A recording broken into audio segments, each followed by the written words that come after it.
On the high-speed train home for the Independence Day holiday, my boyfriend's childhood sweetheart couldn't get a ticket. In order to sit with her, my boyfriend directly sat in the seat of the person next to him. Just before the train departed, a plain-looking middle-aged woman stood beside them and said that was her seat, but neither of them had any intention of giving it up. I forced my boyfriend to return the seat to its rightful owner. His childhood sweetheart, sulking in protest, stood the entire journey. She suffered a miscarriage and bled to death. He calmly arranged her funeral and then married me. But on the day I went into labor, he bought me standing tickets and forced me to endure 3 days and nights on the high-speed train. When he saw me bleeding profusely, he laughed with maniacal arrogance. "Alice, this is what you owe Daisy Miller. If you had not stopped me that day, she wouldn't have died. Die, you monster. Join Daisy and her unborn baby." He stomped on my swollen bee. Ellie and both my baby and I died on that speeding train. When I opened my eyes again, my boyfriend was glaring furiously at that woman, ready to lash out. But what he did not know was that the plain-looking middle-aged woman was the wife of the local underworld leader. The local underworld leader was well known for his affectionate treatment of his wife. "Alice, can you please stop being so sensitive every time I'm with Daisy? I'm warning you, don't interfere this time. She is pregnant and she must sit here." Larry Jones, my boyfriend, warned me in a hushed voice. His warning snapped me back to reality. I glanced at the embarrassed middle-aged woman standing next to the seat and at my own hand that had already stretched out to stop him. That was when I realized I had truly been reborn. In my previous life, it was at this very moment that I had stopped Larry and allowed this middle-aged woman to sit all the way to her destination. Only when we got off the train did I discover that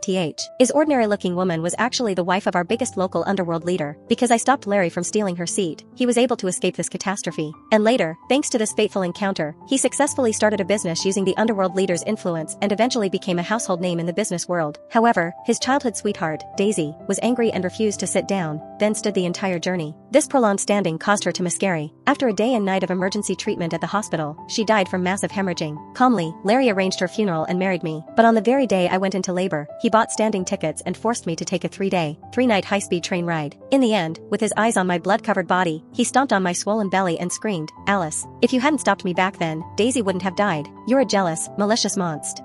Today, I'll make you and your child pay for Daisy and her unborn baby. Die." With one brutal stomp, he killed me and my unborn child on that speeding train. The horrifying memory made my face turn paler. My friend is pregnant. So, why don't you give up your seat for her? You look perfectly healthy and it'll be okay to stand for a while. Respecting elders and caring for the young is a traditional virtue. Don't be so selfish. Larry's words brought me back to my senses. Daisy, who'd been silent beside us, glanced at me, then gently tugged Larry's sleeve. "Larry, I think Alice is a bit upset. Don't fight because of me. If it's really too much, I'll just stand the whole way." She began to put on the same stubborn expression she had used in my previous life and started to rise as she spoke. Clearly, Larry had a seat. If she truly felt uncomfortable, Nancy could have sat in Larry's seat. But she insisted on standing out of spite and using my anger as an excuse. She demanded that Larry vent her anger on me. This time around, I won't be so foolish. As I remembered how affectionate the underworld leader was toward his wife after we got off the train in my past life, I couldn't help but smile. Then I looked at Larry, who was glaring at me and said calmly, "I'm not angry. Go ahead. You two can do whatever you want. It has nothing to do with me." Then I sat down in my seat and put on the earphones. Larry was too stunned to react, but before long, he lost his energy to care for me anymore. That was because the middle-aged woman had taken the opportunity when Daisy got up to put her bag in the seat. Instantly, Larry's face darkened. He grabbed the woman's bag and slammed it hard onto the floor. "What do you think you're doing? Didn't you hear what I just said? My friend is pregnant. Can't you just give up your seat? How can you be so rude?" Seeing her bag thrown to the floor, the woman grew frantic. Her voice broke with tears. "This bag holds free-range eggs that I brought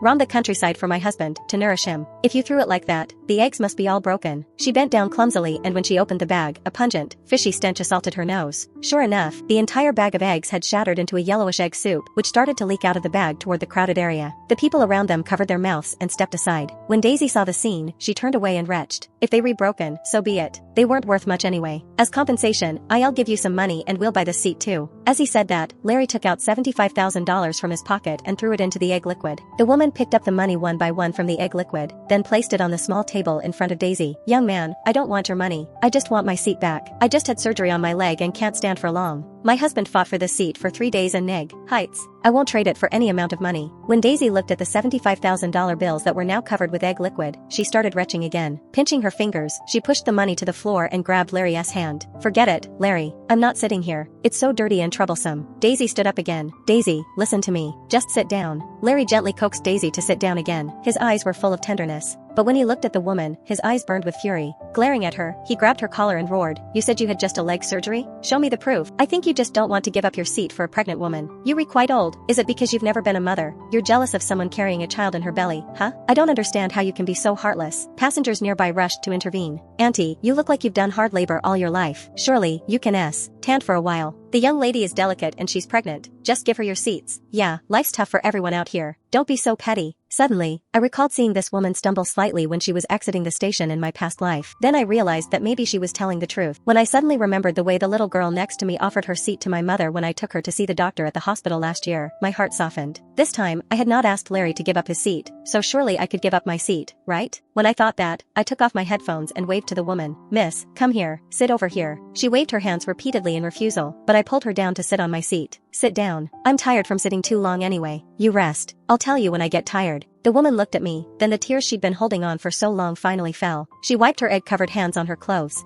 Hen took my hands. Young lady, I don't have any money. I know I can't repay this kindness with money, but rest assured, when we get off the train and I see my husband, he'll thank you properly. I smiled politely in response and turned around to the space between the train cars. Part of the reason was that I feared she would feel uneasy sitting while I stood there. The other was that I refused to see Daisy's deadpan expression any longer. Since I was the one who gave up the seat, I thought, even though Daisy was a bit of a jerk, this time, nothing could possibly go wrong. But just 2 stops later, another loud commotion erupted in the train car again. Before I could figure out what was happening, Larry found me at the connecting passageway, grabbed my wrist and pulled me back to the seats. Alice, since this is your seat, you decide. Tell me, should Daisy have it, or that disgusting old woman? I glanced at Daisy. She was clutching her stomach and wailing in her seat. Larry, it's hurt. It hurts so bad. Without waiting for my answer, Larry stepped forward and started shoving the woman sitting in my seat. What are you still doing here? Get up. Can't you see my friend is in pain? She needs to lie down. Get out. Get out now. The woman rubbed her knees and glanced in my direction. When he saw this, Larry pushed her even harder. What are you looking at? That's my girlfriend. I have the final say in her affairs. Get up. I'm warning you. I'm losing my patience. Don't force me to fight you. After dating Larry for 8 long years, he had never been so considerate toward me. When I thought about how he had killed me and my unborn child for Daisy in my previous life, I shoved him away from the woman.